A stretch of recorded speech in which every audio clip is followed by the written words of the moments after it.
अच्छा ठीक है, चलो सर रिकॉर्डिंग भी स्टार्ट कर दिए हैं। ठीक है।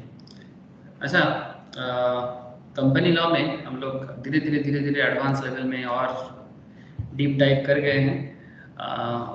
तो आप लोगों को याद होगा हम लोग मेमोरेंडम ऑफ एसोसिएशंस के बारे में पढ़े थे, एंड उसके बाद डॉक्ट्रिन ऑफ अल्ट्रा वायरस। याद है? वो ये वाला वायरस नहीं है, ये वायरस या वायरस कुछ भी बोलो, VIRES, ठीक है, doctrine of ultra virus. Okay, तो ये जो डॉक्ट्रिन ऑफ अल्ट्रा वायरस या वायरस जो भी है, ये केस याद है सर सबको?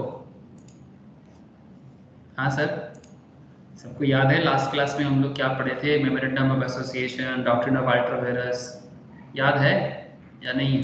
Yes sir. Yes sir. तो अगर आप लोगों को याद है मेमोरेंडम तो फिर वेरी गुड सर। ऐसे एक चीज़ तो मैं बता दूं, कंपनी लॉ में करेंटली चल रहा है memorandum of association, article of association, ठीक है। तो ये आर्टिकल के बारे में आज चर्चा करेंगे। ऐसे तो आप लोगों को पता है ना कि ये article of association and memorandum of association ये दोनों क्या है, कोई बताए? Article of association and memorandum of association, इसको कंपनी का क्या कहा जाता है सर? है कोई तो बताओ। স্যার মেমোরেন্ডামটা হলো কনস্টিটিউশন আর আর্টিকেলসটা হলো rule book. Thank you, sir. Memorandum is the constitution of the company and article is the rule book of the company. मतलब कंपनी का ऑब्जेक्टिव क्या है, कंपनी का कॉन्सेप्ट क्या है, किस लिए, किस पर्पस के लिए कंपनी आया है दुनिया में। मतलब वो बोलते हैं ना सर दुनिया में आए हैं, तो फिर किस कारण से दुनिया में आया है। तो what ever be the reason, वो रीजन, ऑब्जेक्टिव, वो सारा का सारा डिटेल्स एक्चुअली रहता है आपका इसमें। ऑब्जेक्टिव डिटेल्स कहाँ रहता है सर? बोलो सर। MOA में रहता है ना सर? Very good sir. ये ऑब्जेक्टिव वगैरह डिटेल्स ये सारा का सारा रहता है MOA में, मेमोरेंडम ऑफ एसोसिएशन में। और आर्टिकल में क्या रहते हैं? कंपनी का rules, regulations, these are the things जो बेसिकली आर्टिकल ऑफ एसोसिएशंस में होता है। ठीक है, ओके, चलो मैं आपको स्क्रीन शेयर करता हूँ और बाकी बातें स्क्रीन शेयर करके ही होगा। ठीक है, ध्यान से सुनना सर, एक एक पॉइंट बड़ा वाइटल है।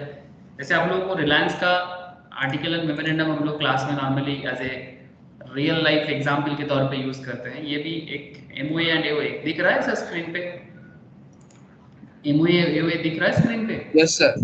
Thank you sir. ये जो मेमोरेंडम ऑफ एसोसिएशन है, आर्टिकल ऑफ एसोसिएशन है, ये रिलायंस का, ठीक है। ये देखो सर, रिलायंस इंडस्ट्री है ना, group company secretary and chief compliance officer, कोई भी CS जो होते हैं सर, CS का मेन काम होता है इसको ड्राफ्ट वगैरह करना, ठीक है।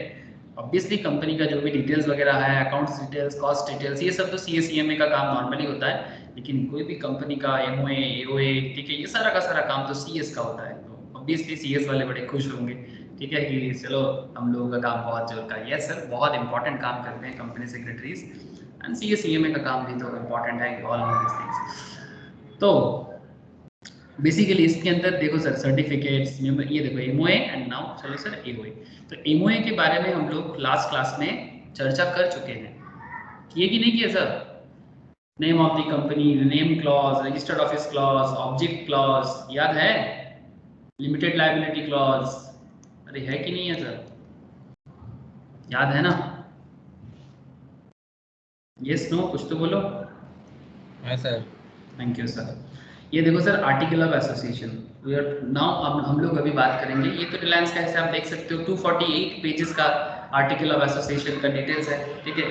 तो काफ़ी लंबा चौड़ा डिटेल्स है, कभी आप ऑनलाइन में डाउनलोड करके भी आप पढ़ सकते हो, ठीक है। कंपनी के साइट में जाके आपको कंपनी का MOA, AOA मिल जाएगा सर। तो फॉर योर प्रैक्टिकल एक्सपोजर, ठीक है, जब आप रियल में कहीं जगह में काम करोगे ना, बहुत हेल्प करेगा सर, ठीक है। तो अगर आप ये सब चीज़ें अंदर से सीखते हुए आगे बढ़ोगे ना, तो ऑब्वियसली आपको कभी जब भी आपको रियल लाइफ में किसी कंपनी में इंटरव्यू फेस करना पड़े, किसी रियल लाइफ में कंपनी आपको कोई टास्क दे, ठीक है, तो फिर आप इजीली उसको टैकल कर सकते हो, बिकॉज आपका प्रायर एक्सपीरियंस रहता है। हम लोग बोलते हैं ना कि एक्सपीरियंस चाहिए सर। सर एक्सपीरियंस किस काम का? देखो, काम का एक्सपीरियंस तो काम करके मिलता है, ये समझो सर। वर्क एक्सपीरियंस तो वर्क करके ही मिलेगा, लेकिन knowledge is not only about working. Knowledge तो आप काम करने से पहले भी लेते हो और काम करके आपको और ज़्यादा मिलेगा, कोई किसी भी फील्ड में। तो ये एग्जैक्टली प्रायर वर्किंग एक्सपीरियंस जो आपको एजुकेशन लेते वक्त ले लेना चाहिए, ठीक है। तो this is the basically net practice. तो नेट प्रैक्टिस को भी आप जितना प्रैक्टिकली करोगे उतना बेहतर। नेट प्रैक्टिस समझते हो ना? अरे सर, जो लोग क्रिकेट खेलता है ना, वो लोग ग्राउंड में खेलने से पहले ना नेट में खेलता है, देखे हो क्या? नेट प्रैक्टिस समझते हो? हाँ sir. Very good sir, cricket net practice. ये देखो, आप लोग देखे हो, मैं फिर भी एक बार आप लोगों को दिखा रहा हूँ। आप लोगों को आदत है, मैं दिखा शो करने का आदत हो गया मेरा।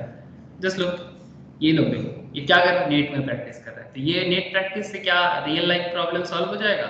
नहीं सर, नेट प्रैक्टिस तो नेट प्रैक्टिस में आपको और बेहतर बनाएगा, लेकिन ऑब्वियसली आप रियल लाइफ में प्रॉब्लम फेस करने लायक और ज्यादा कुछ सीख जाओगे। तो बेसिकली ये सब पढ़ाई क्या है? इट्स लाइक नेट प्रैक्टिस, ठीक है।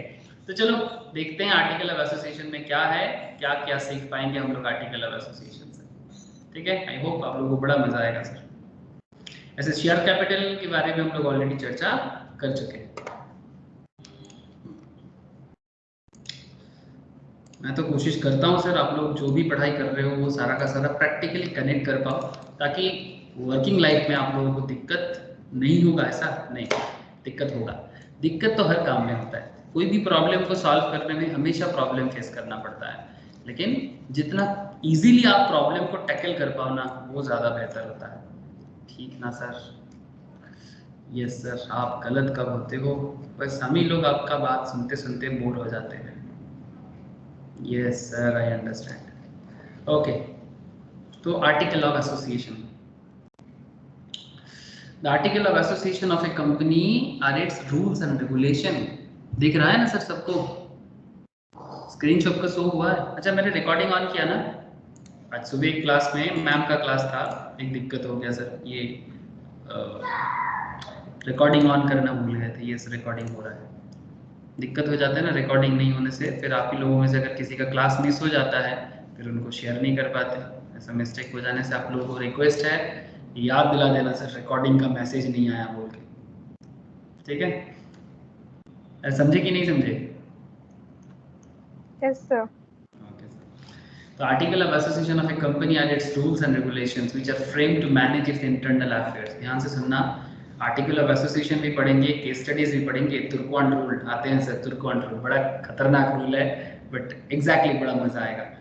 तो just as the memorandum contains the fundamental conditions upon which the company is allowed to be incorporated, ठीक जिस तरह से मेमोरेंडम के अंदर क्या होता है, कंपनी का फंडामेंटल कंडीशंस रहते हैं कि वो कंपनी किस फंडामेंटल काम के लिए बना है, उसके बारे में लिखा जाता है। So also the articles are the internal regulations of the company. तो कंपनी का फंडामेंटल क्या हो गया सर?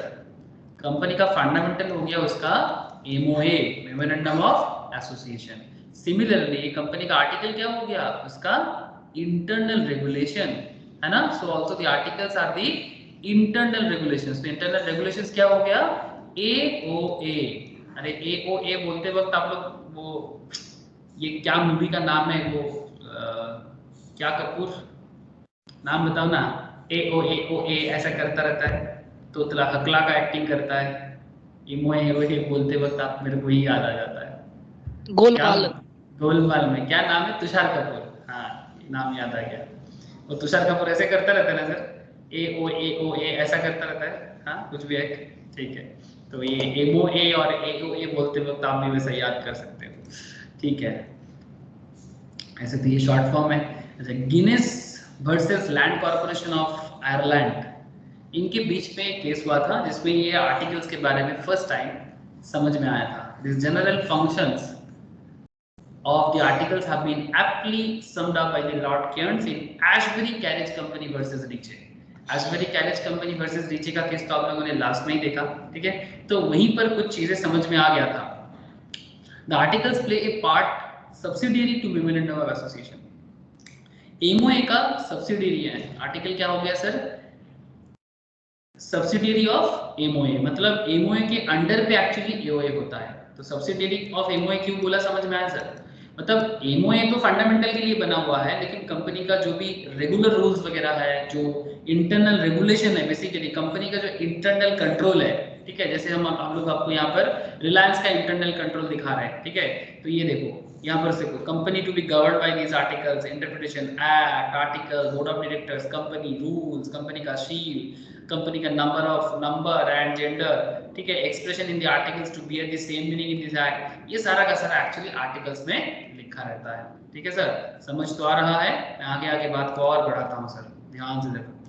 अच्छा, द डॉक्यूमेंट, तो फर्स्ट थिंग क्या हो गया सर, तो इंटरनल कंट्रोल ये एमओए का सब्सिडियरी के तौर पे भी काम करता है, समझ आ रहा है ना sir. The document containing the article of association of a company, the document containing the article of association of a company is a business document, ठीक है, इज अ बिजनेस डॉक्यूमेंट, इसको मैग्ना कार्टा के नाम से भी जाना जाता है। The document containing the article of association of a company, the Magna carta. Sir आप लोग मैग्ना कार्टा जानते हो? Hence it has to be construed strictly. It regulates domestic management of a company and creates certain rights and obligation between the members and the company. SS Rajkumar versus Perfect Casting Private Limited. अच्छा वो तो ठीक है sir, Magna carta भी कुछ तो बोलो sir, Magna carta क्या है कुछ तो बोलो, कभी सुने हो ये वर्ड, सुने हो आप लोग? एनीवन? मैग्ना कार्टा कभी नहीं सुने? किसी ने नहीं सुना? कभी नहीं? वर्ड सुने हो sir Magna carta? Magna carta कहाँ सुने हो, बोलो तो। ये देखो sir, the Magna carta is a great character, is a document guaranteeing English political liberations that was drafted by Runnymede and Meadow by the River Thames and signed by the King John on June 15, 2015 under pressure from his rebellious barons. Actually ये Magna carta Indian political environment में, political मतलब before independence sir, British से जो independence हमें मिला था, ठीक है, वो इंडिपेंडेंस के साथ भी ये मैग्ना कार्टा बहुत कनेक्टेड एक कॉन्सेप्ट है। जानते हो आप लोग लॉर्ड डालहौसी के बारे में सुने हो? Yes sir. डालहौसी के नाम पे एक जगह भी है कोलकाता में, मैग्ना कार्टा इन इंडिया,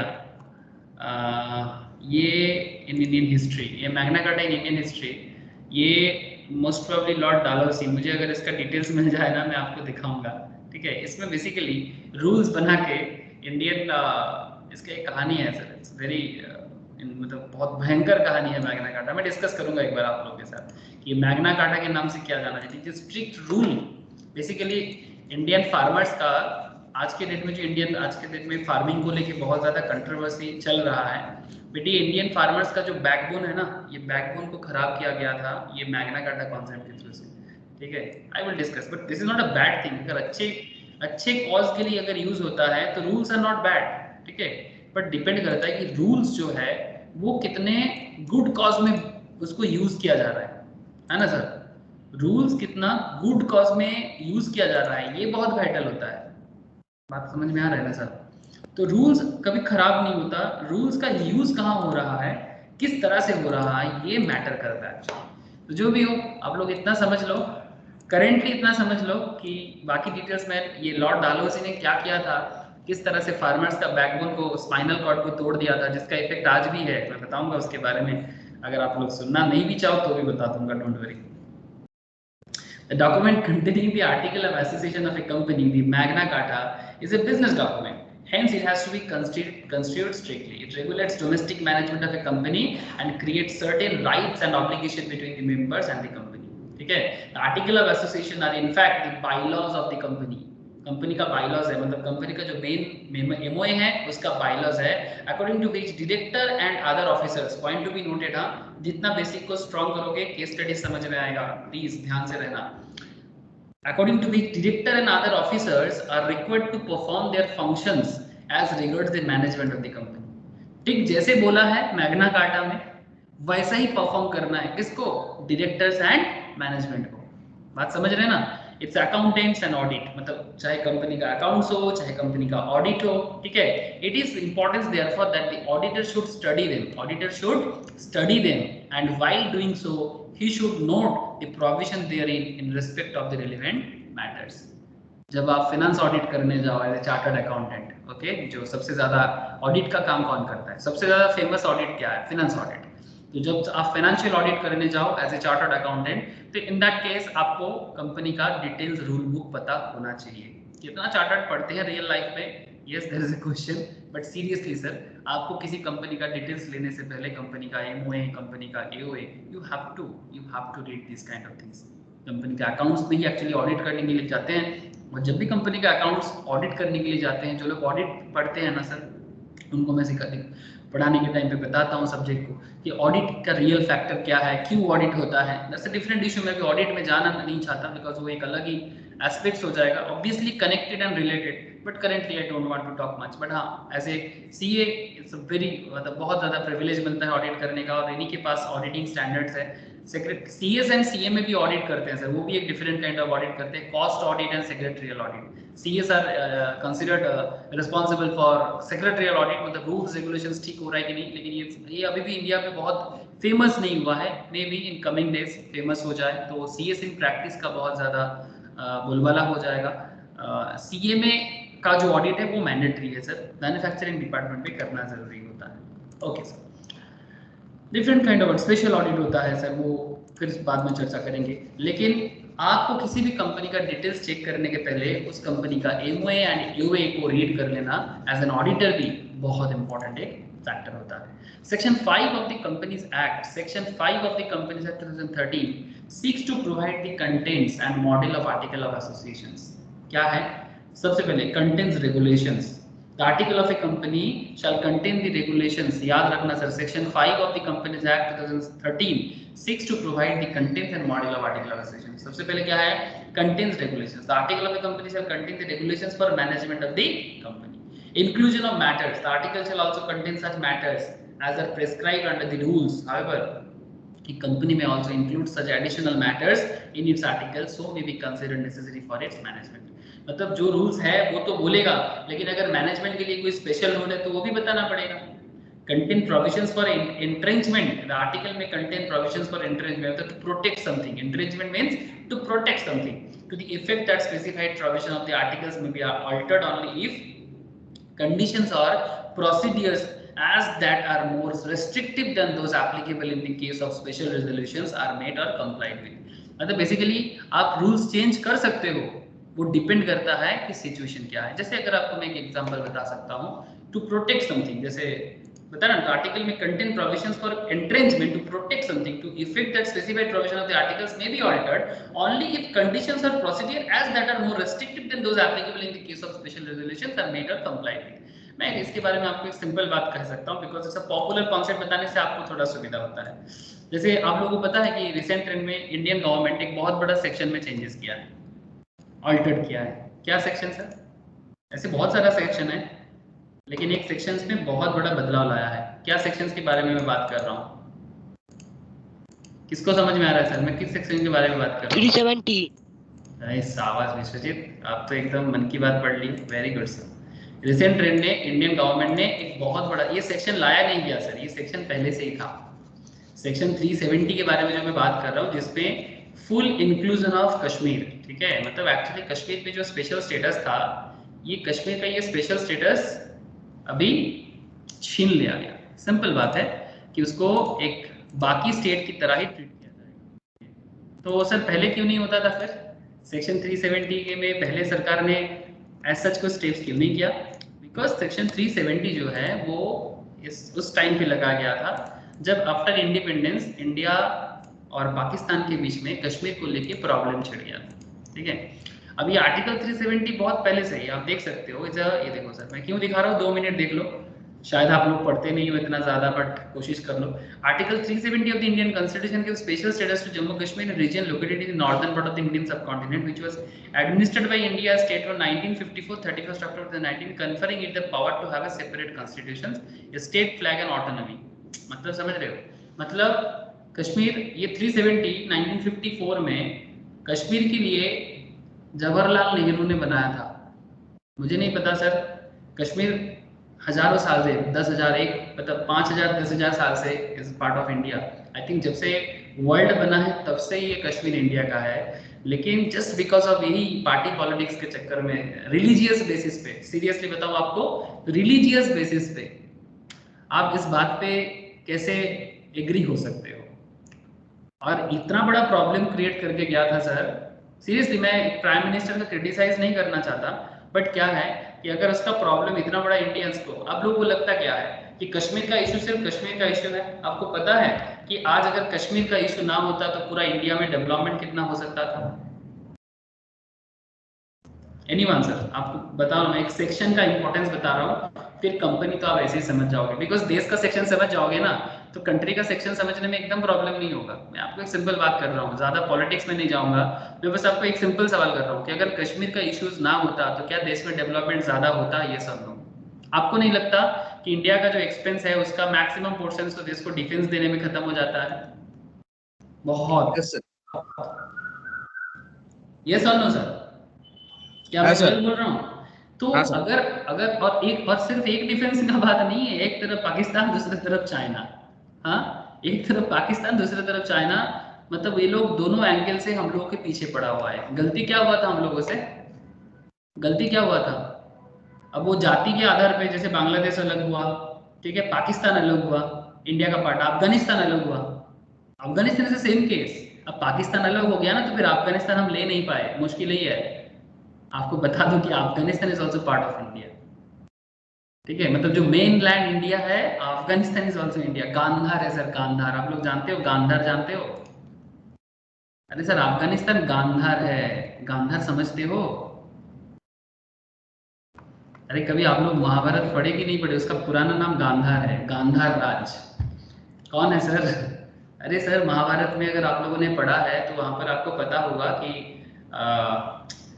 বলতে दुर्योधन का, স্যার हाँ ছোট दुर्योधन, গানাধার পার हाँ বলতে স্যার কি পড়েছিলাম স্যার 16 কি না বলে এটাকে স্যার ওখানে हाँ পড়েছিলাম। एक्चुअली हाँ, गांधार एक मतलब वहां जनपद में भी एक जनपद था, और गांधार एक्चुअली वो আচ্ছা दुर्योधन का মহাজনপদ।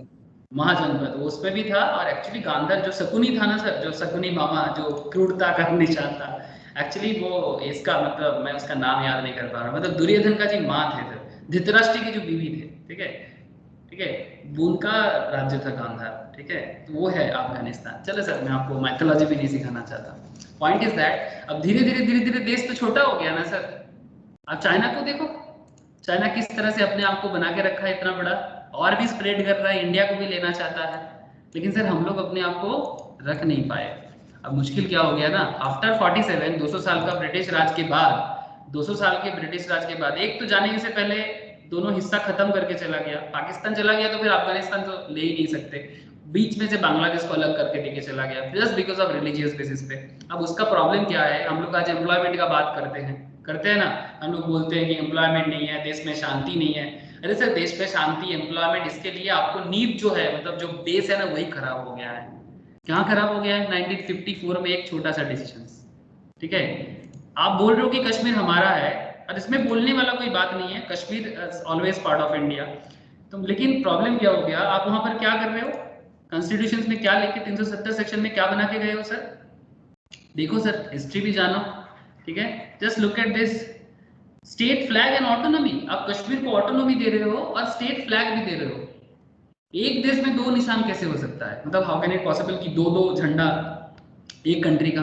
तो फिर कश्मीर, तो फिर पाकिस्तान वाले तो चिल्लाएंगे ना कि कश्मीर हमारा है, बिकॉज कश्मीर का मैक्सिमम पॉपुलेशन इस्लाम को बिलोंग करता है ड्यू टू कन्वर्जन। चलो छोड़ देते हैं, ठीक है, आप इस तरह से कन्वर्जन करके अगर सारा का सारा कंट्री को आप अलग कर दोगे तो फिर मुश्किल हो जाएगा, फिर इंडिया रहेगा कहाँ पर? हाँ, कुछ दिन बाद बोलेगा हैदराबाद अलग हो जाएगा, फिर कुछ दिन बाद बोलेगा गुजरात का हिस्सा अलग हो जाएगा, फिर हम लोग मतलब इंडिया कहाँ रहेगा?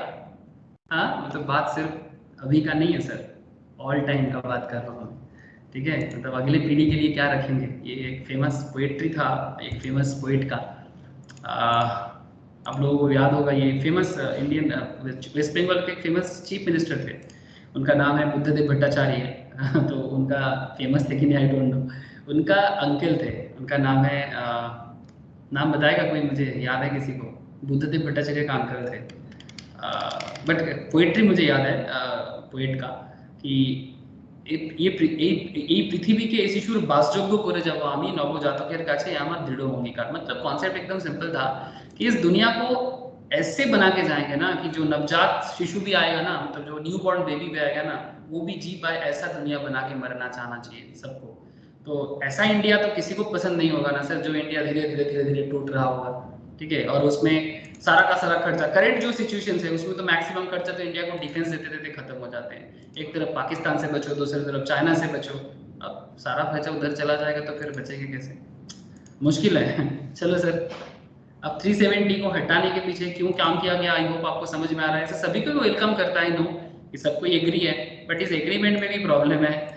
अब उसको बचाने के लिए कश्मीर का जो करंट इंटरनल प्रॉब्लम है वो भी एक बहुत बड़ा इशू बन के रहा है, बिकॉज उसमें लोगों का कंट्रोल करने पे भी दिक्कत हो रहा है।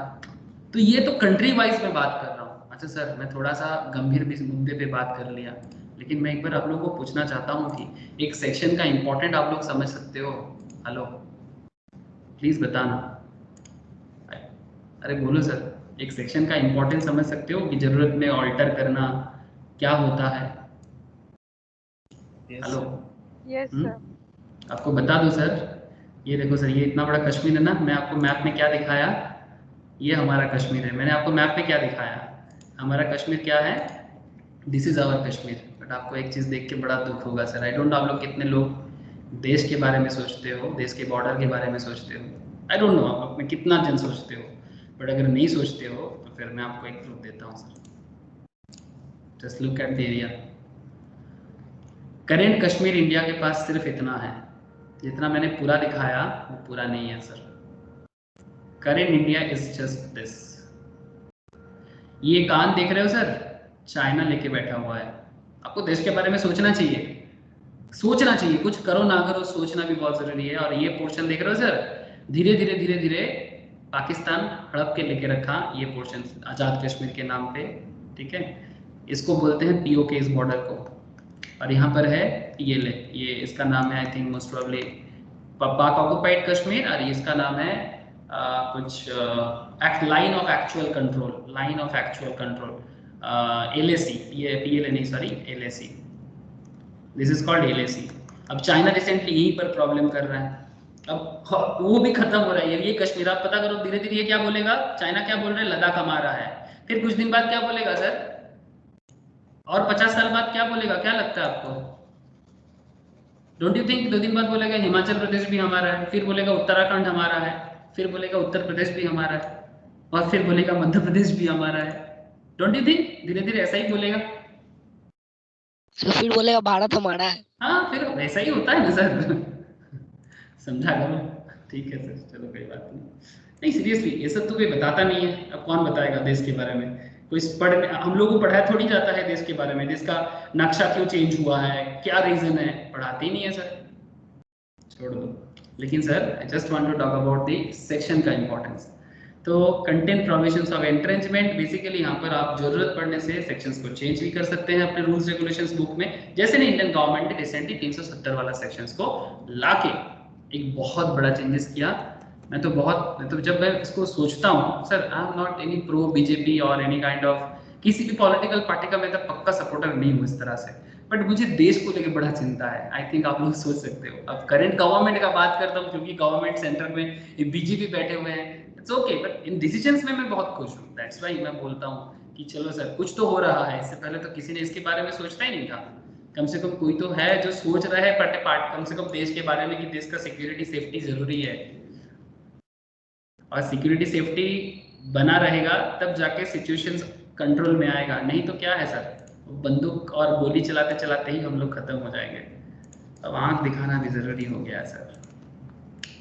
Manner of inclusion of the entrenchment provisions. The provisions of entrenchment shall only be made either on formation of a company or by an amendment in the article agreed to by all the members of a company in case of a private company and by a special resolution in case of a public company. चलो मैं ये resolutions क्या होता है इसके बारे में भी आप लोगों के साथ मैं चर्चा करूंगा। और ये सब बातें ना सिर्फ not only just because of company law, ये तो पूरा देश का कॉन्स्टिट्यूशन में ये resolutions पास होता रहता है, ठीक है। देश के बारे में तो ऑब्वियसली पार्लियामेंट में पास होते हैं, बट हमारे केस में यहाँ पर कंपनी के अंदर पास होता है। बेसिकली सर लॉ बहुत सिंपल है, आप अगर देश को समझोगे तो कंपनी तो बच्चा खेल हो गया ना सर, क्या ये बात सही है? अगर आप कंट्री को समझ पाते हो तो क्या कंपनी बच्चा बात नहीं हो गया, मतलब वेरी स्मॉल फैक्टर्स। हेलो, अरे बोलो सर, क्या मैं बहुत गलत बात कर दिया क्या?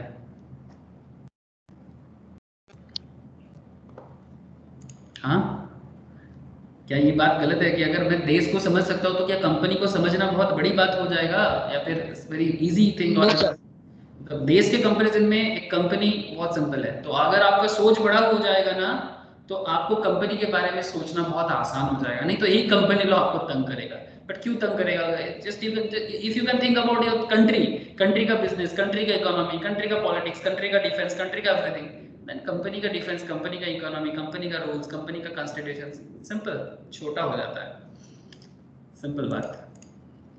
Notice to the registrar to the entrenchment provisions where article contain provisions for entrenchment whether made on permissions or by amendment. ऐसे entrenchment का मतलब तो आप समझ है ना, to protect something, ठीक है? Whether made on permissions by amendment, the company shall give notice. Simple बात। देखो मैं बार बार कश्मीर इशू को इसलिए उठाया क्योंकि कश्मीर इशू में क्या हो गया, कंट्री को प्रोटेक्ट करने वाला बात था ना। ओ सर बोलो, 370 सेक्शन में मेन कॉन्सेप्ट क्या था? कंट्री को प्रोटेक्ट करने वाला बात था ना। तथा का आवाज ही नहीं मिल रहा। क्या सबको मेरा आवाज आ रहा है कि नहीं आ रहा है? Sir Roshni? Yes sir. Okay, ठीक है। तो बेसिक बात है कि है नोटिस ना टू दी, हाँ, तो बेसिकली कॉन्सेप्ट क्या है? Notice to the register to the entrenchment of provisions with article contain provisions for entrenchment whether made on permission or by amendment, the company shall give notice to the register to such provision in from a manner or as being prescribed. Forms of article, the article of a company shall be respective forms specified in tables A, F, G, H, I, J, ठीक है? ये देखो sir, forms of article, ये देखो मैं आपको show कर रहा था ना उस टाइम पे, कहाँ चला गया, कहाँ चला गया? यहाँ पर कुछ ए बी सी ऐसे दिख रहा है, तो ऐसे फॉर्म में होते हैं सर, ठीक है? ए बी सी, जैसे यहाँ पर आप देख रहे हो ऐसे, ये देखो सर टेबल ए दिख रहा है सर, ये देखो, ठीक है? ऐसे ए जी एच इस तरह का फॉर्मेशन पे होता है, दिखाई दे रहा है ना? हाँ, कुछ ऐसे फॉर्मेशंस में ही कंपनी के अंदर का जो भी बातें हैं ऐसे लिखा जाता है, ठीक है? इन टेबल से table G, table H, I, J, schedule 1 as may be applicable to such company, जो उस पर्टिकुलर कंपनी के लिए एप्लीकेबल है। और एडवांस लेवल में जब कंपनी लॉ पढ़ेंगे ना तो और ज़्यादा समझोगे कि कब एफ चाहिए, कब जी चाहिए, कब एच चाहिए, कब आई चाहिए, कब जे चाहिए, शेड्यूल में क्या होना चाहिए। जैसे यहाँ पर आप देख सकते हो शेड्यूल में, जैसे यहाँ पर मेंटेन कर रहा है, ये देखो सर शेड्यूल मतलब लीस्ट, जैसे ये 1 सबसेक्शन 1, ठीक है? फिर यहाँ पर देखो 2 सबसेक्शन 1 क्लॉज ए, ठीक है? दिख रहा है ना कौन सा शेड्यूल में बोला है, कौन सा सेक्शन में बोला है, this all are actually mention there, ठीक है? ओके सर, आप बोलते हो तो सुनना तो पड़ता है। यस सर, सुनना तो पड़ेगा सर। अब देखो सर, सोचना आपका काम है, बोलना मेरा काम है। अब आप सोचोगे, आप अपनी मर्जी से एनालाइज करना, ठीक है? एनालाइज तो सेल्फ होता है, चाहे मैं कितना भी एनालाइज करके आपके सामने रख दूँ, अरे कितना सुंदर खाना बना के या कितना बेकार खाना बना के आपके सामने परोसा जाए, बट खाना तो आपको पड़ेगा और हजम भी आप ही को करना होगा। हजम समझते हो ना, digest. Model articles, forms of article समझ गए। मॉडल आर्टिकल्स में बात करें, एक कंपनी में अडॉप्ट ऑल और any of this regulations contained in the model articles applicable to such company. Company registered after the commencement of this act, in case of a company which is registered after the commencement of this act, insofar as the registered article of such company do not exclude or modify the regulations contained in the model article applicable of such company। मतलब उस particular company का जो model article है उसके बाद अगर कुछ new कुछ आता है तो फिर पुराना वाला एक्सक्लूड नहीं होता। Those regulations shall so far as applicable be the regulation of that company in the same manner and to the extent as if they were contained in the duly registered article of the company। तो ये सारा का सारा 8 points एक बार आप जरूर याद रखिएगा कि किस तरह से कंपनी अपने आर्टिकल को बेसिकली सजाते हैं, ठीक है? तो ये आपको जब रियल आर्टिकल आप चेक करोगे, जैसे मैंने आपको रिलायंस के बारे में दिखा रहा हूँ इस तरह से। अच्छा, एक फाइनल इंपॉर्टेंट एरिया कि सर ऑब्जेक्टिव क्या होता है, following are the key difference. अच्छा, ऑब्जेक्टिव तो है बट की difference between MOA and AOA, it's a very very important area, ध्यान रखना सर। एमओए एंड एओए का मेन डिफरेंस क्या है? फर्स्ट डिफरेंस तो ऑब्जेक्टिव में बात कर लेते हैं। एमओए एसोसिएशन, एमओए मतलब memorandum of association defines and delimits the objective of the company, whereas the article of association lays down the rules and regulations of the internal management of the company. Articles determine how the objective of the company are to be achieved. Article of association actually ये decide करते हैं कि company का जो objective है वो किस तरह से उनको मिले। रिलेशनशिप का बात करें, MOA defines the relationship of the company with the outside world. MOA के ऊपर डिपेंड करता है कि आउटसाइड वर्ल्ड के साथ कंपनी का रिलेशन कैसा होगा। And article defines the relationship between the company and its member. याद रखना सर, आर्टिकल ऑफ एसोसिएशन क्या डिफाइन करता है? कंपनी के साथ उनके मेंबर का रिलेशनशिप कैसा होगा, और एमओए डिसाइड करता है कंपनी के साथ आउटसाइड वर्ल्ड का रिलेशनशिप कैसा होगा। अल्टरेशन का बात करें, MOA of association can be altered only under certain circumstances. Certain circumstances से आप एमओए अल्टर कर सकते हो, बट बहुत सर्टेन सर्कमस्टेंसेस में, and in the manner provided for the act. In most cases permission of regional director or the tribunal is required. Tribunal मतलब law board, company law board या company law tribunal, ठीक है। The article can be altered simply by passing A special resolution. Article को अगर पास कराना है तो कौन सा रेजोल्यूशन चाहिए? ऐसे दो तरह का रेजोल्यूशन होता है सर, एक एसआर और एक होता है ओआर। मैं बाद में रेजोल्यूशंस के बारे में चर्चा करूंगा sir, very important area. Meeting में चर्चा होता है रेजोल्यूशंस का, मीटिंग एंड रेजोल्यूशन से डिफरेंट एरिया, मैं उसके आऊंगा सर इसके बाद। तो special resolution and ordinary resolutions, ठीक है। ऑर्डिनरी रेजोल्यूशंस में अड्डा डिनोट होता है सर, अड्डा क्या हो गया बाद में बात करूंगा सर, ठीक है। फिलहाल मैं आपको इतना बोलूंगा कि अड्डा छोड़ो अभी, ठीक है। ये अड्डा वो अड्डा नहीं है जो अड्डा आप सोच रहे हो, ठीक है। मतलब अड्डा मतलब हम लोग सोचते हैं ना बैठ के अड्डा मारना, बंगाली में अड्डा is a famous word sir. तो स्पेशल रेजोल्यूशन चाहिए अगर आपको आर्टिकल को चेंज करना है, और ये ऑर्डिनरी में जो अड्डा बात कर रहे हैं ना सर, वो मैं चर्चा करूंगा आप लोगों के साथ जब हम लोग रेजोल्यूशंस चैप्टर पढ़ेंगे, मीटिंग पढ़ेंगे on that time, don't worry. अच्छा, अल्ट्रा वायरस, अरे बाप रे, ultra vires act done by the company beyond the scope of memorandum.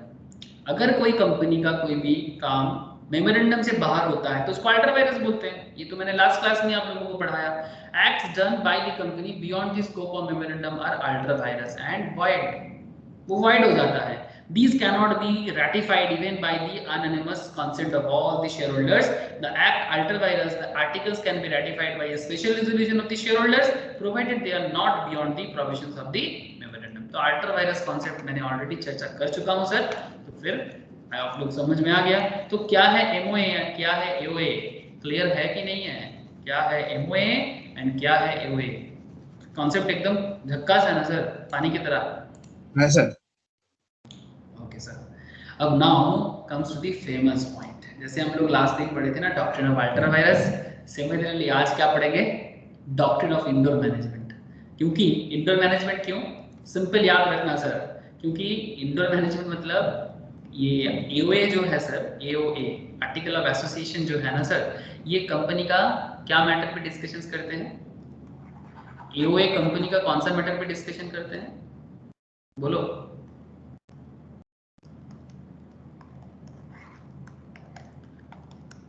Internal management का कॉन्सेप्ट है ना सर। एओए का कॉन्सेप्ट किस पे लागू होता है?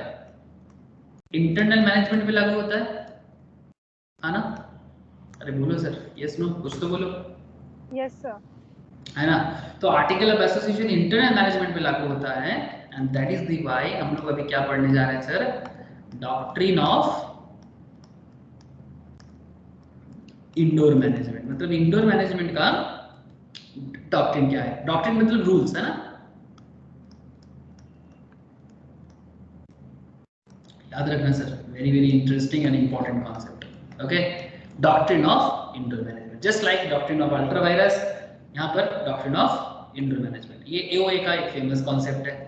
केस स्टडीज भी होगा, तुर्कवांड रूल पढ़ेंगे। सुन के डर लग रहा है ना, तुर्कवांड क्या है रे भाई? कुछ नहीं सर, एकदम सिंपल बात है लेकिन इंटरेस्टिंग है। Doctrine of constructive notice. अच्छा, डॉक्ट्रिन ऑफ इंडोर मैनेजमेंट को पढ़ने के लिए, डॉक्ट्रिन ऑफ इंडोर मैनेजमेंट को समझने के लिए सबसे पहले तो डॉक्ट्रिन ऑफ कंस्ट्रक्टिव नोटिस पे बात कर लेते हैं।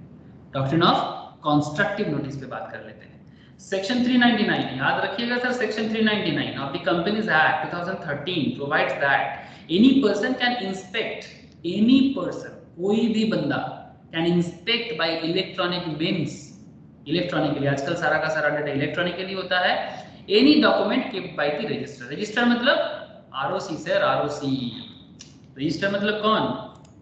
ROC register of companies. Okay sir, ROC के पास कंपनी का जो भी डॉक्यूमेंट्स है वो कोई भी चाहे तो एनी पर्सन और make a record of the same, उसको चेक भी कर सकता है कंपनी के बारे में और उसका रिकॉर्ड को भी रख सकता है, और गेट ए कॉपी और extract of any document including certificate of incorporation, मतलब कंपनी का इनकॉर्पोरेशन सर्टिफिकेट भी आप आरओसी में जाके चेक कर सकते हो।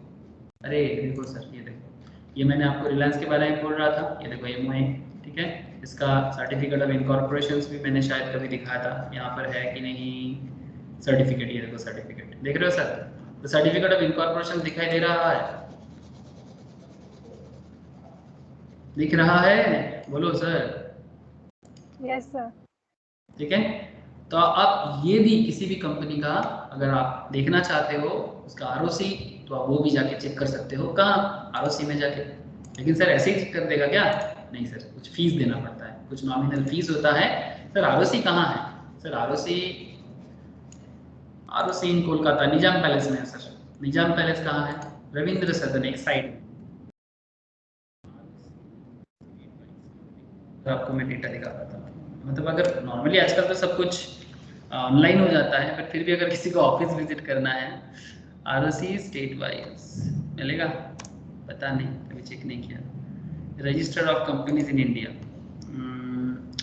Government of India, ministry of corporate affairs, companies act, ये देखो सर दिया हुआ sir, list of ROC Hyderabad का, अच्छा तेलंगाना का आरओसी हैदराबाद में है, कहाँ पर है वो भी देखे रखा है, state wise list. Okay, Assam, Meghalaya, Manipur, Tripura, Mizoram, Nagaland, Arunachal Pradesh, पूरा का पूरा 7 सिस्टर का शिलोंग में है। ठीक है, शिलोंग में क्यों सर, गुवाहाटी में क्यों नहीं? आपको बता दो, अनडिवाइडेड आसाम का कैपिटल हुआ करता था शिलोंग, किसी को पता है? ज्योति इज हियर, ज्योति, ज्योति का आवाज नहीं मिल रहा है, ज्योति है क्या? नहीं है ज्योति, यार नहीं है, नहीं तो मैं ज्योति को दिखाता। अनडिवाइडेड आसाम, एक्चुअली आसाम को बाद में तोड़ दिया गया, फिर मणिपुर, मेघालय, ठीक है, नागालैंड एक्सटेंडेड किया गया, ठीक है, तो इसलिए आसाम टूट गया है। एक्चुअली प्रॉब्लम हो रहा था, कंट्रोलिंग का कुछ प्रॉब्लम था, तो पहले एक्चुअली आसाम का कैपिटल शिलोंग हुआ करता था पूरा आसाम का, फिर बाद में गुवाहाटी बना। गुवाहाटी नहीं, एक्चुअली आसाम का कैपिटल का नाम क्या है? दिसपुर है, दिसपुर, जो एक्चुअली गुवाहाटी के अंदर ही एक टाउनशिप है। चलो इसका कहानी फिर कब बताएंगे, ठीक है। तो ये कुछ रीजंस आ गई, वो शिलोंग है। बिहार का पटना, बंगाल में कहाँ है सर? वेस्ट बंगाल, वेस्ट बंगाल, वेस्ट बंगाल, दिल्ली हरियाणा का देख रहे हो सर, बहुत सारा है। वेस्ट बंगाल, ये देखो सर कोलकाता, ठीक है, यहाँ पर कुछ नेम है, मतलब जो लिस्टेड पर्सन्स है उनका नाम है, एसोसिएशन पर्सन्स, ठीक है। तो चलो ये कुछ आपको मैं शो किया कि हर स्टेट का अपना अपना रजिस्टर ऑफ कंपनीज का एरिया है, आप वहां पर जाके चेक कर सकते हो, ठीक है। Okay, the memorandum and article of association, अच्छा प्रेस्क्राइब फीस देके चेक करना है, ऐसे नहीं चेक कर सकते, प्रेस्क्राइब फीस देके चेक करना है। The memorandum and article of association of a company, when registered with register of companies, become a public documents and they are available for inspection to any person on the payment of a nominal fees. In other words, section 399 confers the right of inspection to all. It is therefore the duty of every person dealing with a company to inspect its documents and make sure that his contract is in conformity with their provisions, but whether a person reads them or not. मतलब simple है, it will be presumed that he knows the contents of the document. This kind of presumed and implies notice is called doctrine of constructive notice. Sir, कहना क्या चाहते हो? Simple बात है, अगर किसी को भी किसी कंपनी के साथ कोई डीलिंग करना है, अगर किसी को भी किसी कंपनी के साथ कोई डीलिंग करना है, ठीक है, से फॉर एग्जांपल आप अगर रिलायंस के साथ कोई डील कर रहे हो, से फॉर आप एग्जांपल आप कंपनी का शेयर खरीद रहे हो, ठीक है, ये रिलायंस का एमओयू है ना सर, आप रिलायंस का शेयर परचेज कर रहे हो, आप रिलायंस के साथ कोई बिजनेस डीलिंग करना चाहते हो, ठीक है, तो basically in that case doctrine of constructive notice, जो डॉक्ट्रिन ऑफ इंडोर मैनेजमेंट का पार्ट है, वो आपको क्या सिखा रहा है सर? ध्यान से बात को सुनिएगा सर, प्लीज बात को प्लीज ध्यान से सुनिए, फिर से बता रहा हूँ पॉइंट को। It is therefore the duty of every person dealing with a company to inspect its documents and make sure that his contract is in conformity with their provisions, but whether a person reads them or not. चाहे वो बंदा उस particular details को पढ़े या ना पढ़े, it will be presumed that he knows the contents of the documents, मान लिया जाएगा, deemed. This kind of presumed और इम्प्लाइड नोटिस, इम्प्लाइड मतलब मान लिया जाता है, मतलब ये इम्प्लाइड, आपने अगर कंपनी के साथ डील किया तो हम मान लेंगे कि आप कंपनी का ईओए पढ़ के आए हो। बात समझ में कुछ आ रहा है? हेलो, समझ पा रहे हो कि नहीं पा रहे हो, बोलो। हेलो, ऐसा। तो ये this kind of presumed implied notice is called constructive notice, मतलब आपको मान लेना पड़ेगा। अगर आप कंपनी के साथ डील कर रहे हो, एमओए पढ़े हो ना पढ़े हो फर्क नहीं पड़ता, बट इट्स प्रिज्यूम्ड दैट कि आपने पढ़े हो, दैट इज कंस्ट्रक्टिव नोटिस। मतलब सिंपल है कि किसी के साथ कोई भी डील करने से पहले उसके बारे में जानकारी लेना, ये जो डील कर रहे हैं उसका काम है, ठीक है। कंपनी अपने बारे में जो भी बोल के रखा है, स्टॉक में इन्वेस्ट करते हो और कंपनी क्या काम करता है पता नहीं, ऐसे बहुत सारे लोग हैं, वो सिर्फ प्रॉफिट देख के इन्वेस्ट करता है, कंपनी का काम देख के नहीं। ऐसे लोग बहुत ज्यादा है ना दुनिया में। अरे बोलो सर, ऐसा लोगों का संख्या ज्यादा है। और फिर स्टॉक मार्केट को क्या बोलते हैं सर? स्टॉक मार्केट को सट्टा बोल देते हैं, जुआ बोल देते हैं। हाँ, पहले तो यही नहीं जानते हो कि कंपनी का शेयर का क्या मतलब, कंपनी का बिजनेस क्या है, ठीक है। जैसे 5 दिन में अगर देखो कि रिलायंस का शेयर गिरा है, लेकिन अगर आप लास्ट 1 साल में देखो तो रिलायंस का शेयर बढ़ा है। 6 महीने में देखो तो थोड़ा अप डाउन हुआ है, लेकिन लास्ट 5 साल में देखो तो भयंकर 500 से कहाँ 2000 का प्रॉफिट, अब एक शेयर का दाम चल रहा है, एक शेयर का 2000 समथिंग, और भी ज्यादा हुआ था, 2300 समथिंग चल रहा था लॉकडाउन के बाद, काफी देर तक हुआ। अब कॉन्सेप्ट क्या है? आपको कंपनी के साथ कुछ भी डील करना है, आपको नहीं पता होना चाहिए कि कंपनी काम क्या करते हैं। आपको यही नहीं पता कंपनी क्या काम करते हैं, आप कंपनी का शेयर खरीद के बैठ गए। कुछ समझे कि नहीं समझे, बोलो। समझे कि नहीं समझे? कोई बैंक किसी कंपनी को कोई लोन प्रोवाइड कर रहा है, तो क्या उसको जानना चाहिए कि नहीं चाहिए, या फिर वो सिर्फ बैलेंस शीट देख के दे देगा लोन, या फिर उसको पता होना चाहिए कि कंपनी के अंदर क्या चल रहा है, कंपनी का बिजनेस क्या है, पता होना चाहिए कि नहीं चाहिए? किसी का आवाज नहीं मिल रहा है, मुझे लग रहा है कि मेरा आवाज आप लोग तक पहुंच नहीं रहा है। क्या कम्युनिकेशन नहीं हो रहा है? हो रहा है सर? ओके, मुझे कभी कभी ऐसा फील हो रहा है कि शायद कम्युनिकेशन नहीं हो रहा है। अच्छा, ठीक है। तो it will be presumed that he knows the contents of the document. This kind of presumed and implied notice is called doctrine of constructive notice. तो डॉक्ट्रिन ऑफ इंडोर मैनेजमेंट में हम लोगों ने क्या पढ़ा sir? Doctrine of constructive notice के बारे में पढ़ा, ठीक है। ठीक जैसे हम लोग लास्ट दिन क्या पढ़े थे? Doctrine of ultra vires. Similarly आज पढ़ रहे हैं doctrine of constructive notice, sorry doctrine of indoor management, उसका पार्ट है डॉक्ट्रिन ऑफ कंस्ट्रक्टिव नोटिस। अब हम लोग आगे जा रहे हैं sir, doctrine of constructive notice का मतलब क्या है वो थोड़ा देखेंगे, फिर डॉक्ट्रिन ऑफ इंडोर मैनेजमेंट में और भी ज्यादा बात करेंगे। ध्यान से देखिए, whether a person reads the document or not, constructive notice का मतलब क्या है? whether a person reads the document or not, he is presumed to have knowledge of the content of the document. He is not only presumed to have read the document but also understood them in their true perspective. सिर्फ पढ़ा ही नहीं है, ये भी मान लिया जाएगा कि मतलब भी समझा है। ऐसा नहीं कि नहीं मैंने रीड किया था, आंख बुलाया था, आंख लगाया था, आंख से एक बार देखा था, नॉट लाइक दैट। ये भी माना जाएगा चाहे आप पढ़ो या ना पढ़ो। यस, आपने डॉक्यूमेंट्स पढ़ा और कंपनी का ट्रू पर्सपेक्टिव भी समझा। अरे सर, लाख रुपया लगाने से पहले कंपनी के बारे में कुछ तो सोचोगे। हाँ, ये लोग आजकल ड्रीम 11 में पैसा लगाते हैं, लेकिन ड्रीम 11 तो सर एक गेम है, उसमें श्योर शॉट पैसा मिलना काफी मुश्किल हो जाता है। बिकॉज आप सोच रहे हो कि आज ये खेलेगा, नॉर्मली कोई भी टीम बनाते वक्त आप मुझे एक चीज बताओ, जो लोग ड्रीम 11 खेले हो, आप लोगों में से कौन कौन ड्रीम 11 खेला है? बोलना। ड्रीम 11 या फिर ऐसे टाइप का गेम लाइक माई 11 सर्कल या जो भी है, खेला है ना? टीम बन रहे इंडिया का, तो क्या विराट कोहली को टीम पे लोगे? ये सुनो, एक टीम बना रहे हो तो उसमें विराट कोहली रहेगा कि नहीं रहेगा? यस ना? लेकिन विराट कोहली तो कभी कभी 0 भी बनाते हैं, 1 भी बनाता है, जैसे कल वाला मैच में आप देखो, आया और गया। तो फिर डोंट यू थिंक कि यस, आई अंडरस्टैंड कि विराट कोहली पे चांसेस ज्यादा है कि वो रन बनाएगा, ऐसा चांसेस जरूर ज्यादा है, लेकिन क्या आप डेफिनेटली बोल सकते हो कि आज विराट कोहली सेंचुरी बनाएगा? मतलब यू आर 100% श्योर कभी हो सकते हो?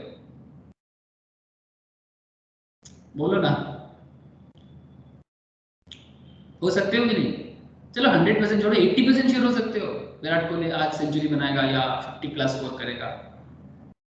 Yes, he is a regular performer, you can say like that, but ये एक आपको नहीं लगता ये एक सट्टा तरह हो गया? मतलब it's a gambling. Yes sir, it's a gambling.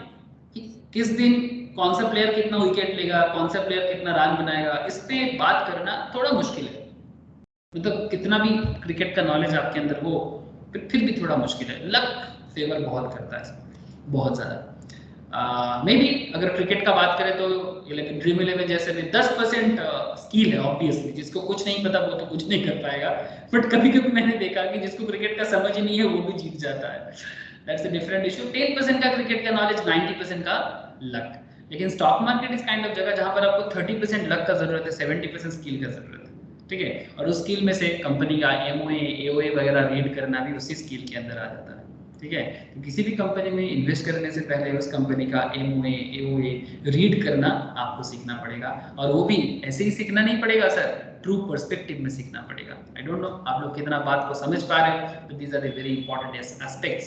अगर आप लोग सच में जिंदगी में बड़ा बनना चाहते हो, वेल्थ कमाना चाहते हो, पैसा वाला बनना चाहते हो, दुनिया के लिए देश के लिए कुछ करना चाहते हो, तो ट्रू नॉलेज लेना बहुत जरूरी है, ठीक है सर। हवा में नॉलेज तो नहीं मिलेगा ना, ट्रू नॉलेज मतलब एकदम अंदर वाला कोर हार्डकोर नॉलेज चाहिए। Every person dealing with the company not only has the constructive notice of the memorandum and articles, but also of all other related documents such as special resolution, etc., which are required to be registered with the registers. Thus, if a person enters into a contract which is beyond the powers of the company, if a person enters into a contract which is beyond the powers of the company as defined in the memorandum or outside the authority of directors as per memorandum or articles, he cannot acquire any rights under the contract against the company. Please point to be noted. If a person enters into a contract which is beyond the power of the company, अगर कोई company किसी के साथ कोई person किसी company के साथ कोई कॉन्ट्रैक्ट में जा रहा है और जो कंपनी के पावर में मतलब बियॉन्ड में है, as defined in the memorandum of the MOA or outside the authority of directors as per the MOA या फिर as per the AOA, he cannot acquire any rights under the contract against the company. इसका मतलब ये नहीं कि आप company के against में कुछ भी राइट उठा सकते हो। मैं आपको बताता हूँ केस। ऐसा क्यों मन में जरूर हो रहा होगा आपको, सर ऐसा क्यों? ऑब्वियसली ऐसा क्यों का जवाब भी आपको जरूर मिलेगा, वेट एंड वॉच। इसके लिए आपको एक केस बताना पड़ेगा, ठीक है। लेकिन before that, doctrine of inter management, again मैं डॉक्ट्रिन ऑफ इंटर मैनेजमेंट में बात कर रहा हूं। Doctrine of inter management is the exception to the doctrine of constructive notice. Again doctrine of inter management के अंदर ही आपको मैं डॉक्ट्रिन ऑफ कंस्ट्रक्टिव नोटिस के बारे में बात बोला था, लेकिन यहाँ पर एक छोटा सा एक्सेप्शन है। Doctrine of intermanagement is the exception to the doctrine of constructive notice. The aforesaid doctrine of constructive notice क्या था? Does in no sense mean that outsiders are deemed to have notice of the internal affairs of the company. Does in no sense mean that outsiders are deemed to have the notice of the internal affairs of the company. For instance, मतलब आपको doctrine of constructive notice में क्या बताया जा रहा है? आप भूल गए क्या कि आपने अगर कंपनी के साथ कुछ भी डील कर रहे हो तो ये मान लिया जाएगा कि आपको कंपनी के बारे में सब कुछ पता है। यस और नो? ऐसे ही बोला जा रहा था ना कंस्ट्रक्टिव नोटिस में। अरे बोलो, साइनी, नंदिनी, काजल, कौन है क्लास में? समझ में आ रहा है कि नहीं आ रहा है?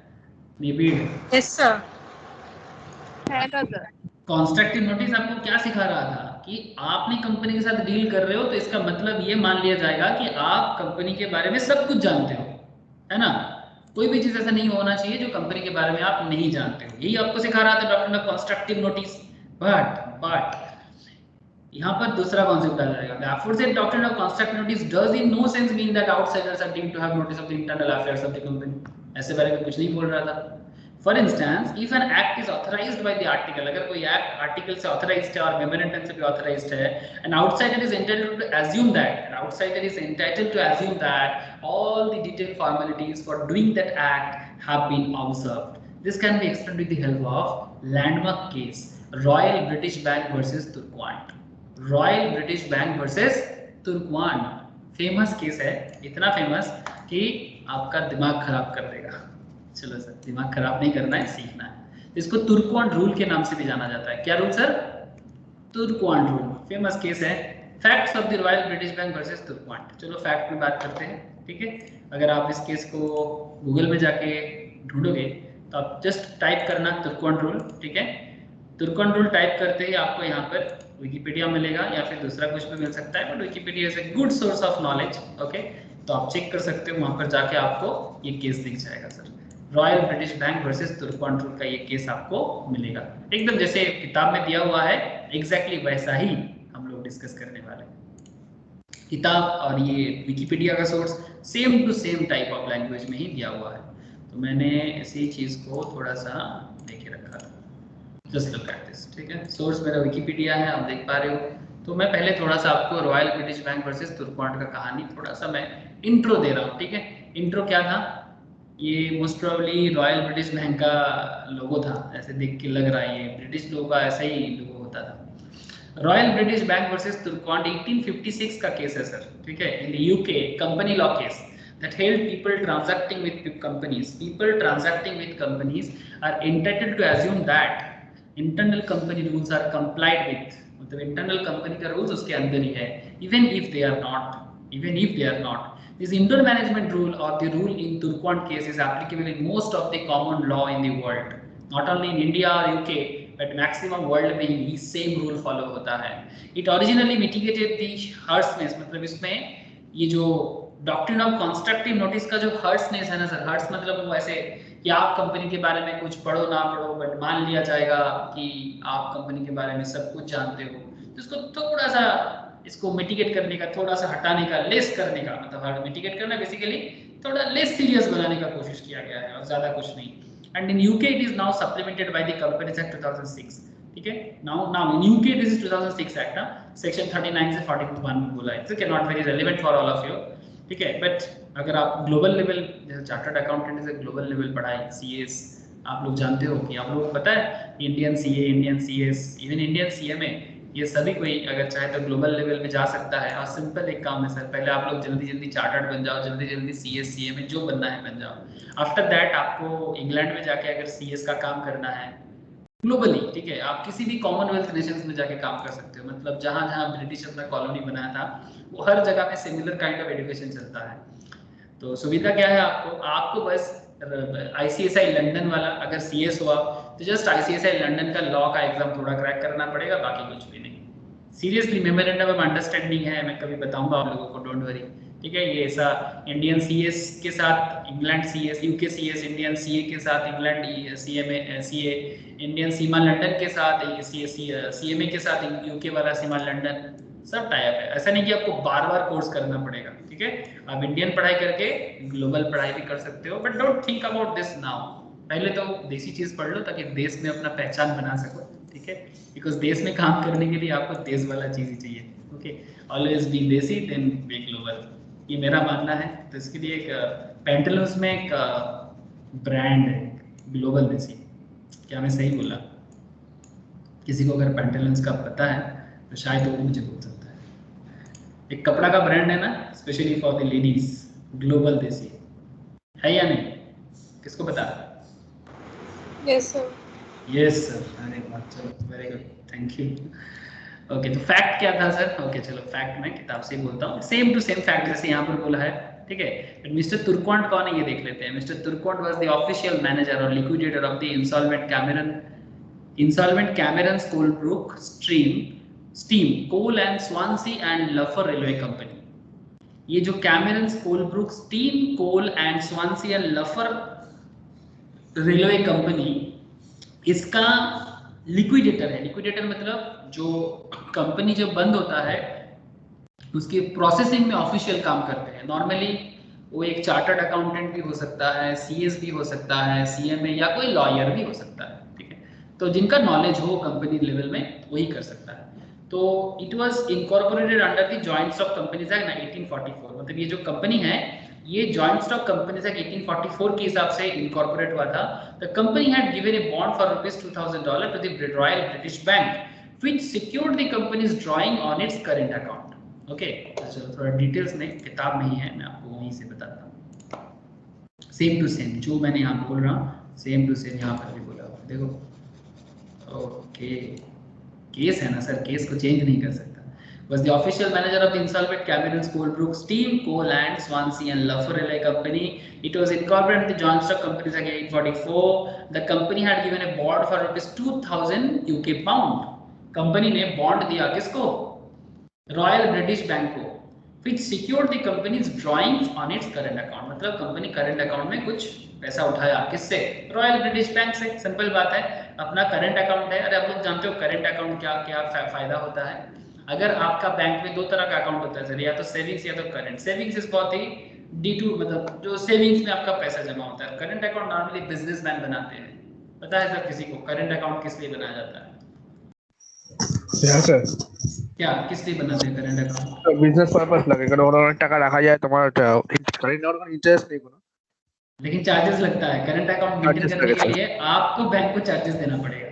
सेविंग्स में बैंक आपको भरते हैं, लेकिन करंट अकाउंट में क्या है, आप at a day at any time कुछ भी अमाउंट विड्रॉल कर सकते हो, कुछ भी अमाउंट जमा कर सकते हो। जो सेविंग्स में एक लिमिटेशन है पर डे बेसिस में, but in case of current account इसमें कोई लिमिटेशंस नहीं है। मैं करंट रूल बताया, ठीक है।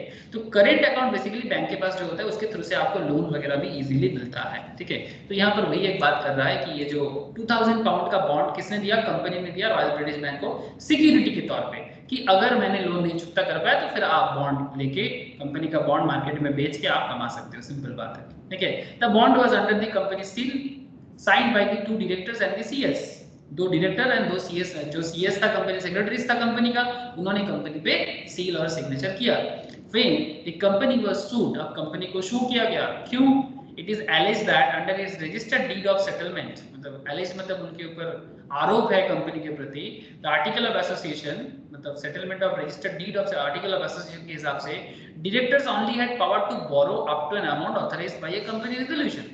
ध्यान से बात को सुनना, जो कंपनी का डायरेक्टर होता है ना, वो मार्केट से उतना ही बोरो कर सकता है जितना कंपनी का आर्टिकल ऑफ एसोसिएशन बताता है, इससे ज्यादा नहीं कर सकता। Resolution had been passed but not specifying how much the director should borrow। Resolution तो पास हुआ कि यस डायरेक्टर बोरो कर सकता है, बट कितना अमाउंट तक का लिमिट के बारे में कुछ नहीं बोला था। बात को समझ में आ रहा है? डायरेक्टर बोरो तो कर लेगा, लेकिन कितना अमाउंट का बोरो मैक्स टू मैक्स कर सकता है, उसका लिमिटेशंस के बारे में पर्टिकुलर आर्टिकल साइलेंट था। अब क्या होगा सर? बात समझ में आ रहा है?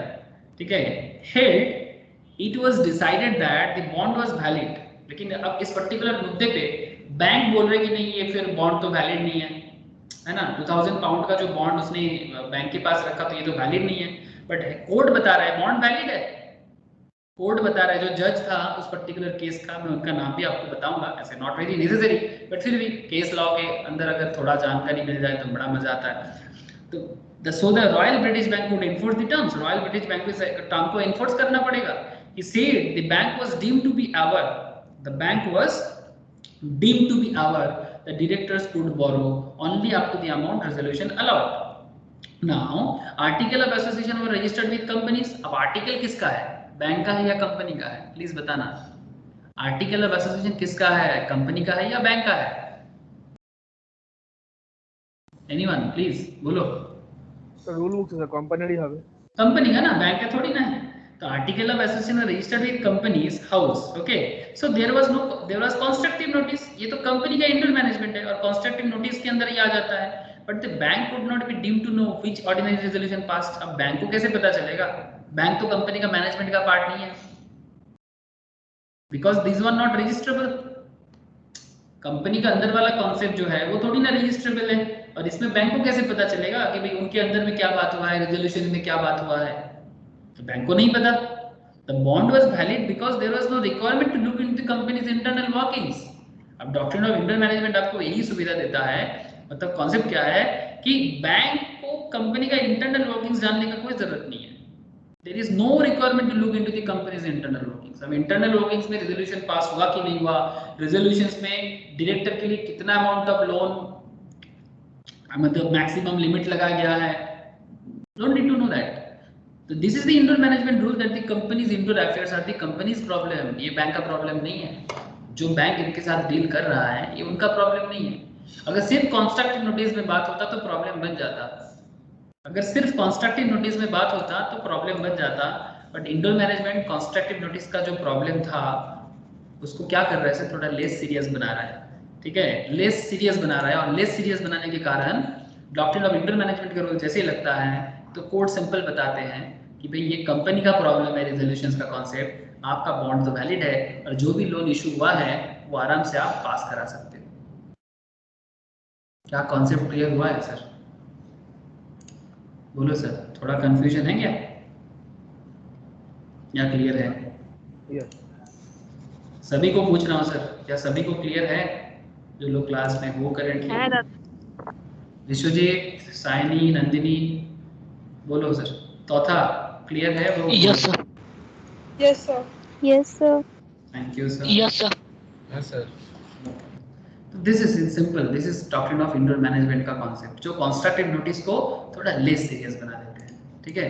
तो बेसिकली यही जज पास किया था, मतलब जो जज थे इस पर्टिकुलर केस का, कौन था जजमेंट? सर जॉन जर्विस, ठीक है, for the court of exchequer chamber ruled that the bond was valid, so the Royal British Bank could enforce the terms.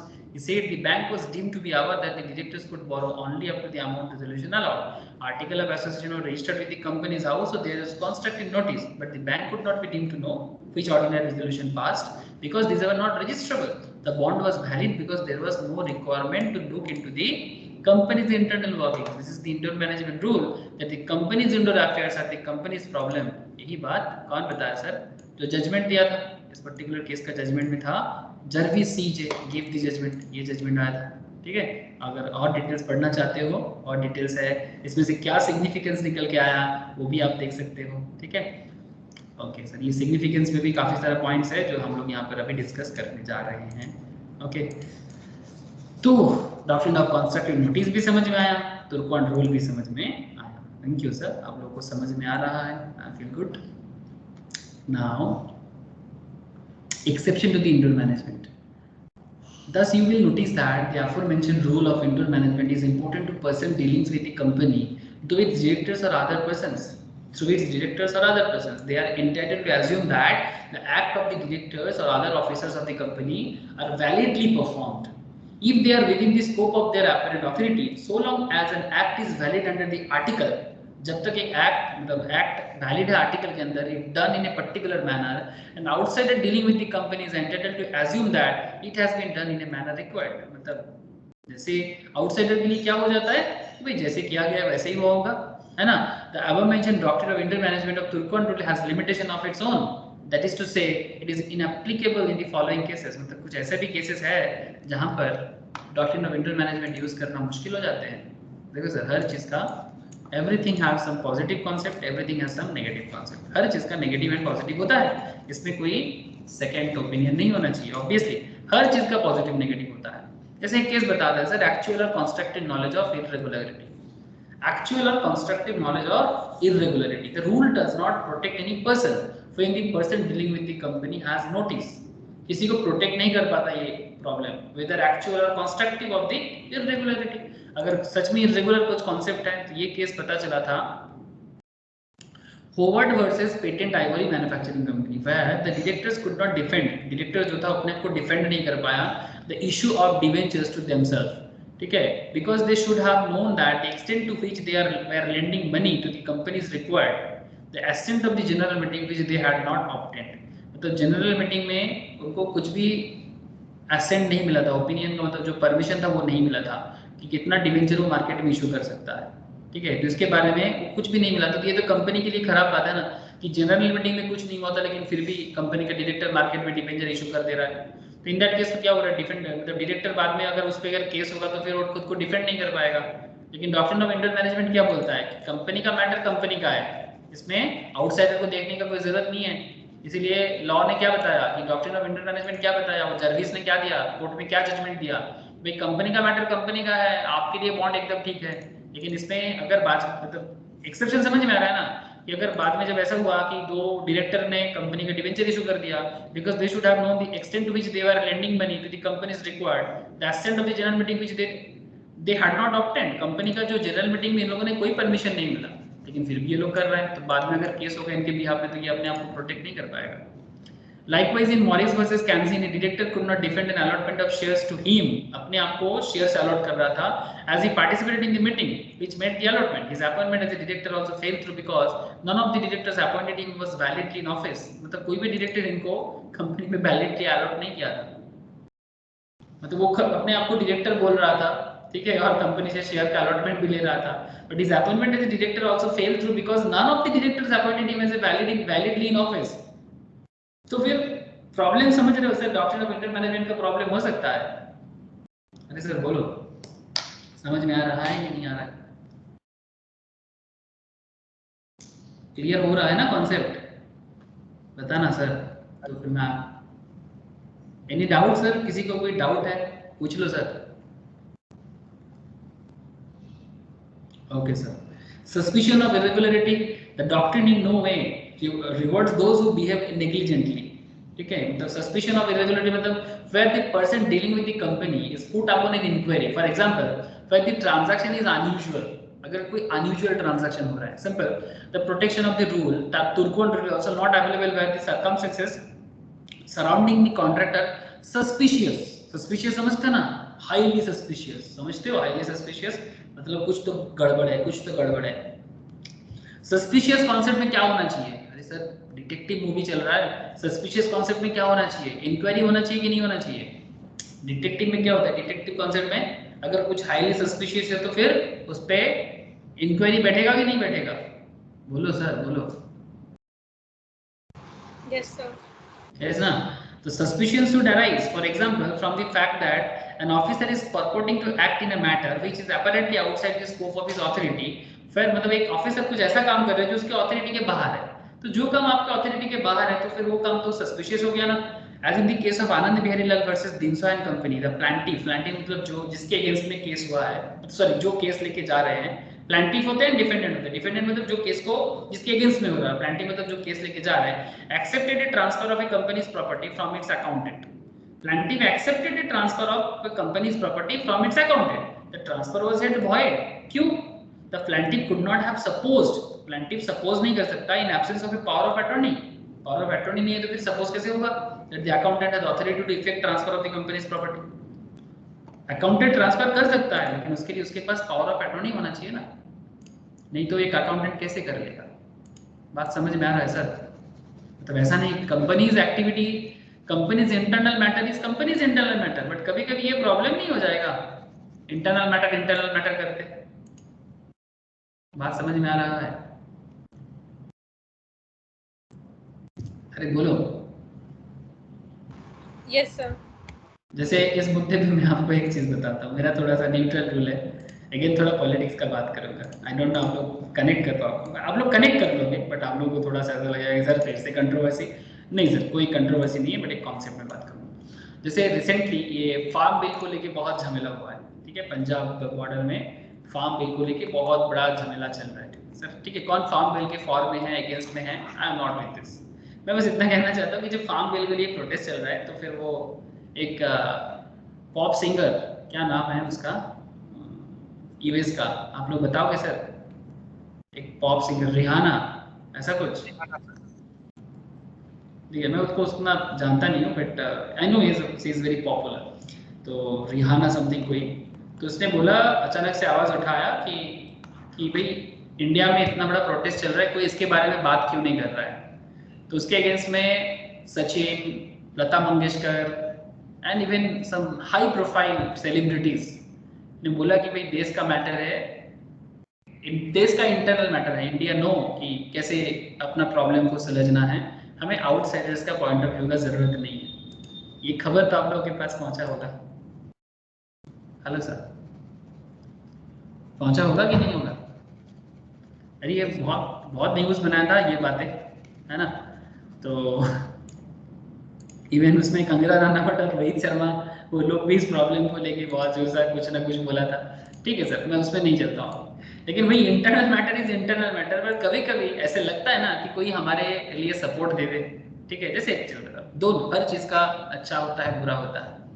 जैसे इंडिया पाकिस्तान या इंडिया चाइना के बीच में लड़ाई है, इंडिया पाकिस्तान और इंडिया और चाइना के बीच में लड़ाई है, ये सब नो है ना सर? अब कश्मीर इशू को लेके जब रिसेंटली इंडिया ने 370 लगाया, तो फिर एक कंट्री है जो इंडिया का बहुत बड़ा प्रॉब्लम करता है, दैट इज तुर्की मतलब वो एक्चुअली प्रो पाकिस्तान है। ठीक है, तुर्की जो है वो प्रो पाकिस्तान है, मतलब वो चाहते हैं कि पाकिस्तान का अच्छा हो और इंडिया का खराब हो। ठीक है, उनको इंडिया से बनता नहीं है, इसका कुछ हिस्टोरिकल रीजन भी है, बट मैं उस हिस्ट्री में नहीं जाना चाहता। तुर्की कहाँ है सर? ये ठीक है। तो ये बताया कि नहीं कश्मीर का इशू तो अभी हल हो जाना चाहिए, इंडिया चाइना के बीच में जो चल रहा है चाइना को लेना चाहिए, चाइना को पूरा कश्मीर दे देना चाहिए, काइंड ऑफ ऐसा पाकिस्तान को पूरा दे देना चाहिए क्योंकि चाइना को मिलेगा तो पाकिस्तान को हेल्प हो जाएगा, काइंड ऑफ दैट। अब इंडिया सबको बोला कि देखो ये कश्मीर का इशू इंडिया का इंटरनल मैटर है, कश्मीर का इशू इंडिया का इंटरनल मैटर है, यस मैं भी मानता हूँ पर्सनली ये इंडिया का इंटरनल मैटर है, ठीक है, ठीक सर। लेकिन जब हम लोग यूनाइटेड नेशंस में जाते हैं तो हम लोग क्या सोचते हैं कि भाई हमें सपोर्ट चाहिए, जैसे पाकिस्तान भी अपना सपोर्ट जुटाते हैं तो उसको ऐसे तुर्की जैसा कंट्री मिलता है, बट इंडिया को सपोर्ट करने के लिए यूएस जैसा कंट्री मिलता है, ठीक है, इंडिया को सपोर्ट करने के लिए रशिया जैसा कंट्री मिलता है। तो इस बार ये रिसेंट ट्रेंड में सर इंडिया के साथ रशिया का बिजनेस थोड़ा खराब चल रहा है, ठीक है।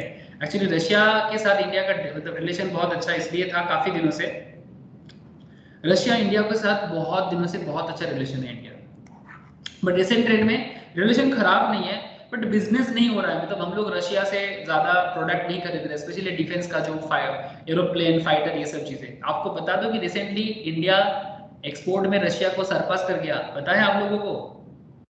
हेलो सर, पता है कि इंडिया एक्सपोर्ट में मतलब सॉरी फॉरेन एक्सचेंज रिजर्व में रशिया को भी निकल के आगे चला गया।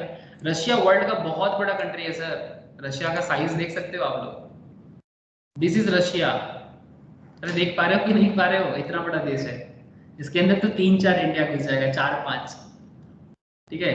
लेकिन इंडिया उसको भी आगे निकल गया, तो इसका रीजन ये है कि रशिया का एक्सपोर्टिंग मार्केट इंडिया छीन लिया है और उससे भी प्रोडक्ट का बिजनेस छीन लिया। तो रिसेंटली ना, और रशिया के साथ चाइना का बिजनेस बहुत अच्छा हुआ है, तो इस पर रशिया ने कुछ नहीं बोला, चुप रहा। ये इंडिया और चाइना के बीच में जो कश्मीर पे चल रहा है ना, उसके बारे में रशिया ना कुछ ज्यादा स्टैंड पॉइंट नहीं लिया, वो चुप रहा, ठीक है, कुछ बोला नहीं। रशिया इंडिया के अगेंस्ट में भी नहीं बोला और चाइना के फेवर में भी कुछ नहीं बोला, वो चुप रहा। बट पहले बहुत सारा केसेस में रशिया हमेशा इंडिया का पार्ट लिया है सर, ठीक है, मतलब बीचकारी बन के, मीडिएटर बन के, बहुत कुछ। लेकिन इस बार तो सबसे ज्यादा मतलब डोनाल्ड ट्रम्प, ठीक है, वो बार बार बात कर रहा था कि नहीं है, मतलब वो इंडिया के सपोर्ट में बार बार बात कर रहा था इस बार। मतलब डोनाल्ड ट्रम्प तब थे, उसके बाद बाइडेन अभी आया है। मैं थोड़ा आपको इंटरनेशनल पॉलिटिक्स में बात कर रहा हूँ कि internal matter is internal matter, but कभी कभी प्रॉब्लम हो जाता है ना सर, कभी कभी ऐसा जरूरत हो जाता है कि भाई आउटसाइडर भी कुछ बोले। अरे कुछ समझ में आ रहा है सर? आप तो कहाँ कहाँ चले जाते हो, इंटरनेशनल पॉलिटिक्स में पहुंच जाते हो, हाँ, ऐसा लगता है कि हम लोग कहाँ चले गए, रशिया यूएसए कहाँ कहाँ घुमा देते हो। अरे sir, only for the understanding, मैंने ऐसा कोई लैंग्वेज यूज नहीं करता जो शायद आपको समझ में ना आए। मैं तो पूरा फील कर सकता हूँ, आप लोग पूरा समझ सकते हो, लेकिन ओनली फॉर दी जो भी बातें चारों तरफ हो रहा है, मैं उसी बात को इकट्ठा करने का कोशिश करता हूँ और आपके साथ शेयर करता हूँ, ताकि आप लोग कनेक्ट कर लो मैटर। मेरा और कोई इरादा नहीं होता सर। बोलो सर, बोलो, समझ में आ रहा है कि नहीं आ रहा है, बोलो बस।